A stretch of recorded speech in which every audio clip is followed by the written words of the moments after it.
अब मैं यहां एक चीज और क्लियर करता हूं, और वो है कि हाई पोटेंशियल से लो पोटेंशियल की तरफ करंट फ्लो करता है। समझ में आ रहा है? लेकिन एक चीज ध्यान रखिएगा, जब मैंने इलेक्ट्रिक करंट पढ़ाया था तो मैंने क्या बोला था कि conventional direction of electric current is from the positive terminal to negative terminal, which is opposite to the flow of electron, क्योंकि इलेक्ट्रॉन किधर से फ्लो करेगा? नेगेटिव से पॉजिटिव। तो कंफ्यूज नहीं होना, हाई पोटेंशियल से लो पोटेंशियल की तरफ करंट फ्लो करता है। लेकिन ये किस सेंस में मैं बात कर रहा हूं? ये मैं बात कर रहा हूं हाई पोटेंशियल का मतलब है जहां इलेक्ट्रॉन की संख्या कम है। लो पोटेंशियल का मतलब है जिधर इलेक्ट्रॉन की संख्या क्या है? ज्यादा है। तो भैया इलेक्ट्रॉन किधर मूव करेंगे? लो पोटेंशियल से हाई पोटेंशियल। लेकिन करंट किधर मूव करेगा? हाई पोटेंशियल से लो पोटेंशियल। और हम जानते हैं कि conventional direction of electric current is opposite to the direction of flow of electric charge. समझ में आ रहा है? तो ये एक पॉइंट क्लियर रखना है। उम्मीद करता हूं कि यहां तक की वीडियो में आपको इलेक्ट्रिक पोटेंशियल के बारे में एकदम क्रिस्टल क्लियर हो गया। अब अगर मैं सेकंड वाले टॉपिक की बात करूं, दैट इज पोटेंशियल डिफरेंस, तो वो और कुछ नहीं है, वो इलेक्ट्रिक पोटेंशियल का डिफरेंस ही पोटेंशियल डिफरेंस।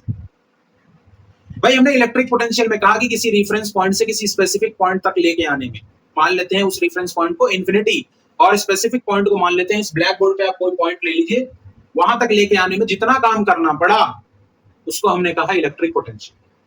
पोटेंशियल डिफरेंस में ये होता है कि इलेक्ट्रिक फील्ड के अंदर में ही हम दो पॉइंट कंसीडर करते हैं।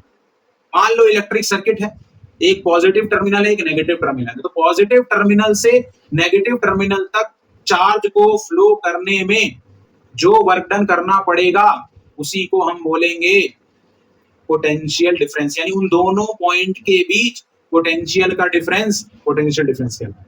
समझिए बात। तो अगर बात आती है कि पोटेंशियल डिफरेंस क्या है, तो the amount of work done in moving a unit positive charge from point A two point be in an electric field is called potential difference. अब यहां दोनों पॉइंट स्पेसिफिक हो गए। मान लो ए से बी आपको चार्ज मूव कराना है, वर्क डन करना पड़ रहा है, तो दोनों पॉइंट के बीच में जो डिफरेंस है पोटेंशियल का, उसी को हम पोटेंशियल डिफरेंस कहेंगे। इसी को वोल्टेज कहते हैं। कहते हैं ना भाई घर में 220 वोल्टेज आ रही है, बढ़ा दो 240 कर दो, 260 कर दो, तो दो पॉइंट के बीच पोटेंशियल के डिफरेंस को या इलेक्ट्रिक पोटेंशियल के डिफरेंस को पोटेंशियल डिफरेंस कहते हैं। समझ में आ रहा है? डिनोट किससे करेंगे? डिनोट करेंगे V से। पोटेंशियल डिफरेंस को किससे डिनोट करेंगे? V से, क्योंकि हम इसको क्या बोलते हैं? हम इसको बोलते हैं वोल्टेज। क्या बोलते हैं? वोल्टेज।